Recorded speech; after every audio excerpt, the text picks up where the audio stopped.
Annick, nous pataugeons très longtemps dans le monde animal, dans cette matrice d'eau. Que peux-tu nous dire de cette lettre même qui représente cette matrice? Des questions subsidiaires, comment en sortir? Et quels critères pour savoir si nous en sommes sortis? Cette lettre même. La lettre même signifie, son nom c'est Maïm exactement, ce sont les eaux. Et les eaux Maïm, c'est un duel.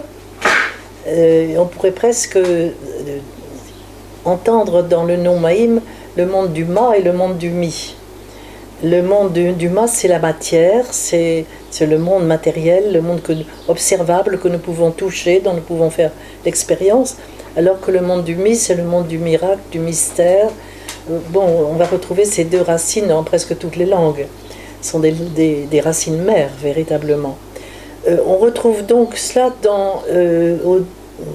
déjà dans le premier chapitre de la Genèse, avec la séparation des eaux d'en haut et des eaux d'en bas. Mi, c'est la grande question, qui en haut a fait quoi en bas? Voilà, on peut aussi appeler ces deux mots qui et quoi. C'est aussi en fait une vaste interrogation dont on ne peut pas donner de réponse. C'est le grand mystère véritablement. Mais ces eaux d'en haut et d'en bas sont immédiatement reliées au deuxième chapitre de la Genèse. Elles ne sont pas étrangères l'une à l'autre. C'est pourquoi, malgré que ce soit le grand mystère en haut, au fur et à mesure qu'en bas, on va aller chercher les informations dans les profondeurs, dans le potentiel qui est à l'intérieur de nous, on accédera à ce mi. Peu à peu, on accédera à ce mi.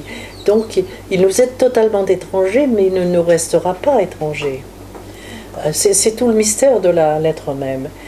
Et la lettre même va s'exprimer dans les trois matrices que nous portons, et dans toutes les traditions rendent compte, dans des mots différents, mais elles en rendent compte. Par exemple, les Chinois vont parler du chant de cinabre pelvien, du chant de cinabre thoracique, du chant de cinabre crânien. Nous parlons dans les évangiles de baptême d'eau, baptême de feu, baptême du crâne. Dans d'autres évangiles, dans d'autres traductions, ça se traduira encore autrement. Mais de toute façon, c'est universel. Ce sont les différentes étapes. Alors, la matrice d'eau, véritablement en bas, elle est l'état confusionnel, l'état labyrinthique, on peut reprendre toutes ces expressions-là, l'état dans lequel on est complètement identifié au collectif. Et puis, il y a un jour où justement, et c'est là où la question de tout à l'heure était importante, parce que c'est très très lié aussi à la libido, et je disais que la libido était intimement liée à l'identité de la personne. Et il y a tout à coup une identité qui est en train de percer au-delà du moi égo, et qui cherche un autre moi. Il cherche à être le héros. Alors, ça peut rester un héros tout à fait horizontal, mais pour beaucoup de personnes, ça peut être quelque chose de tout à fait autre qui va puiser dans les eaux d'en haut, justement, qui va chercher son information dans les eaux d'en haut, dans le mystère de la vie. Et c'est cela, quand c'est bien géré, et nous en avons parlé, qui permet de pénétrer peu à peu dans la matrice de feu, c'est-à-dire la seconde naissance. Comme le dit le Christ à Nicodème, n'est-ce pas, si tu ne renais de l'eau et du feu. Alors la personne entre dans cette matrice de feu. Donc pour cela, elle se distingue du collectif, elle sort du collectif, elle entre dans sa personne propre, et elle passe par une grande solitude parfois même, parce que le collectif ne la comprend plus, et quelquefois la rejette. Et c'est peut-être quelquefois une étape difficile dans sa vie. Mais si c'est très authentique, elle va être aidée de son Seigneur intérieur, avec lequel il y a la rencontre du Maître intérieur dont nous avons parlé tout à l'heure. C'est vraiment le Seigneur intérieur propre à la personne. Et à ce moment-là, le chemin va se continuer.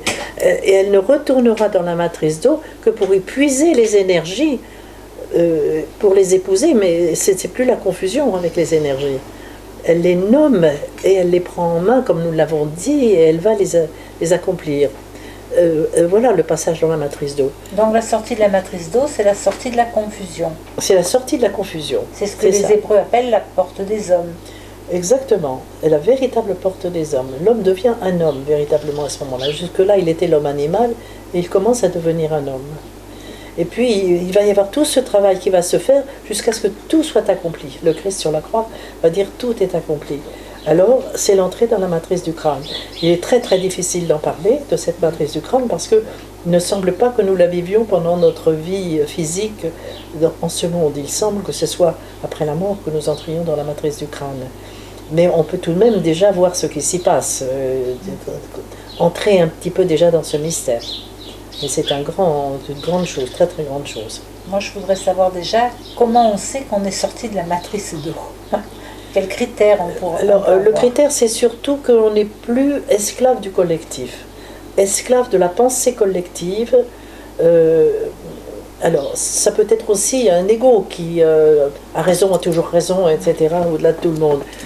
Mais on sent très bien la différence entre la personne qui reste dans son ego et qui veut toujours avoir raison, et la personne qui puise son information dans quelque chose de beaucoup plus subtil, de beaucoup plus profond, qui n'est plus dans l'ego et qui à la limite se retire en laissant les autres dans leur liberté de penser ce qu'ils ont à penser.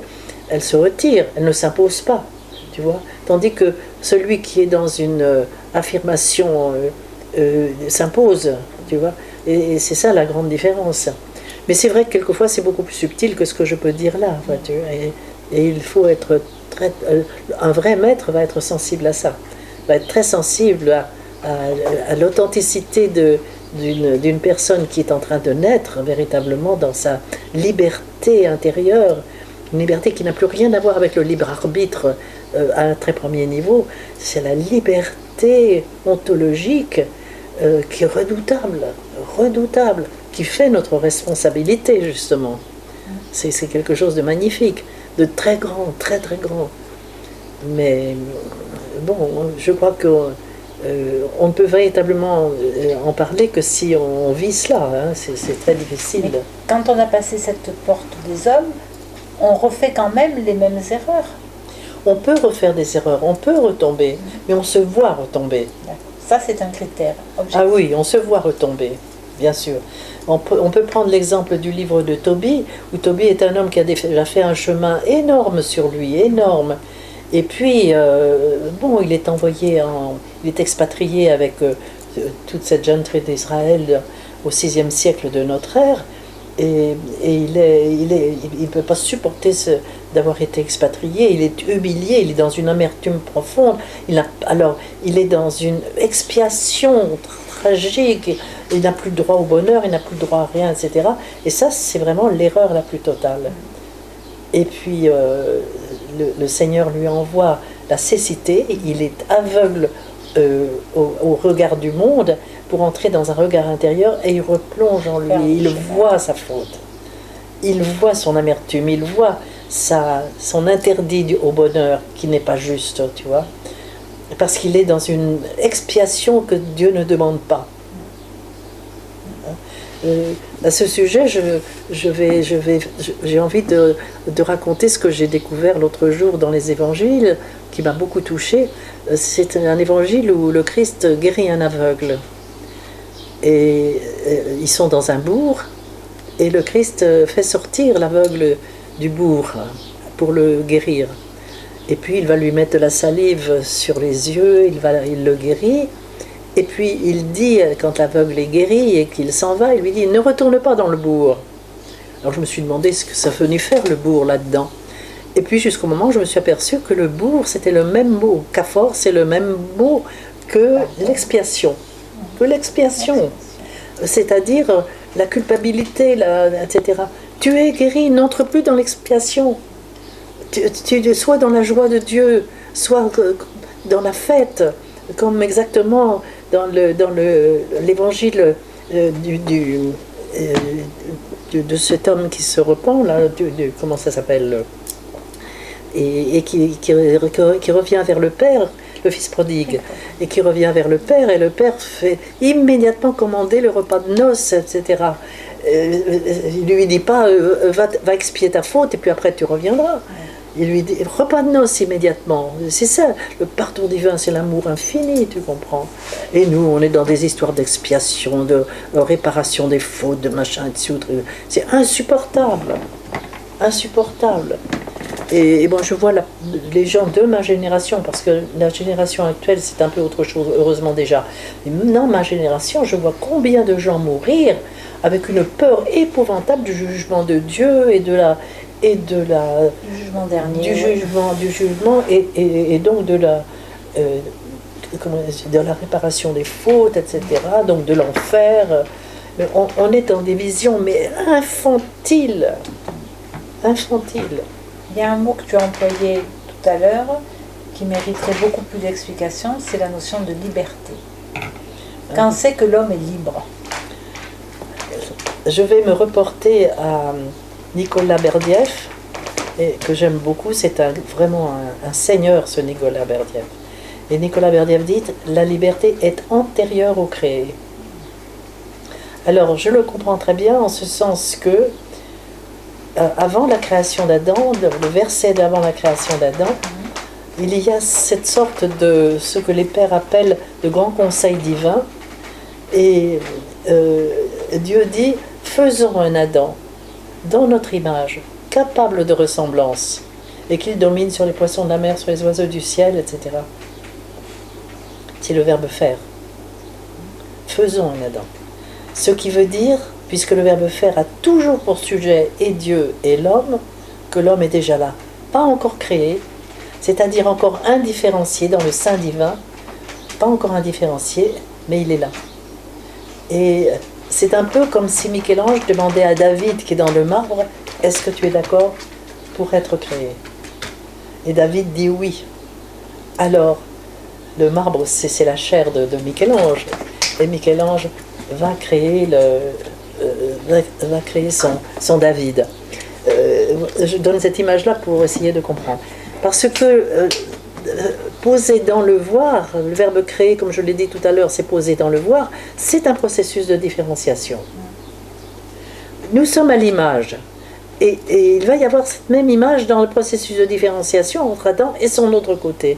Mais comprenons bien que c'est ce qui se passe en Dieu. Adam est dans le sein divin, il est de toute éternité. Adam est de toute éternité. Nous sommes de toute éternité.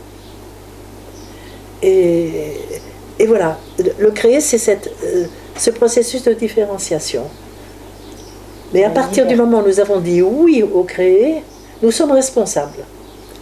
Et le créer, Dieu le lui dit, c'est pour, à travers la conquête de tout ce cosmos qu'il domine sur les poissons de la mer, sur les oiseaux du ciel, etc., intérieur, à travers toute cette conquête du cosmos intérieur, qu'il revienne vers Dieu dans des noces. Non plus dans la confusion, mais dans des noces. Donc nous avons signé notre contrat de noces. Donc sur Terre, nous avons aussi perdu notre liberté. Alors, sur Terre, nous avons oublié. Nous ne l'avons pas perdu, nous l'avons oublié. Et nous ne pouvons la recouvrer que justement quand on commence d'entrer dans cette dynamique intérieure. Et là, petit à petit, on recouvre cette liberté, on commence à la comprendre et à voir justement son aspect redoutable, parce que nous sommes responsables. La responsabilité, la question que tu me posais à ce sujet-là, elle est toute là. Nous sommes responsables. Parce qu'il faut que nous prenions conscience que nous avons signé notre contrat de noces avec Dieu. Et vraiment, les noces sont des noces divines. Et nous sommes dans les noces entre hommes et femmes, dans une icône de ces noces divines. Mais c'est encore tellement peu vécu, tellement peu compris, tellement peu vécu. Et donc dans ces noces, nous allons retourner dans le sein divin. Exactement. Mais en gardant notre identité. C'est la différence. C'est la différence avec la confusion. Ouais. Nous sortons de la confusion, nous étions dans une confusion avec Dieu. Dieu nous pose dans le voir, fait le processus de différenciation pour que nous revenions à lui dans des noces. Voilà, expire, inspire, expire, inspire. Mais nous ne repartons pas dans un grand tout indifférencié. Pas du tout, pas du tout, pas du tout. Il y a la notion de la personne. Elle reste. Elle reste. C'est très important. Comment ça se passe? Je peux pas te dire, c'est évident que c'est le grand mystère, mais le principe est là. Le principe est là. Merci beaucoup, Annick.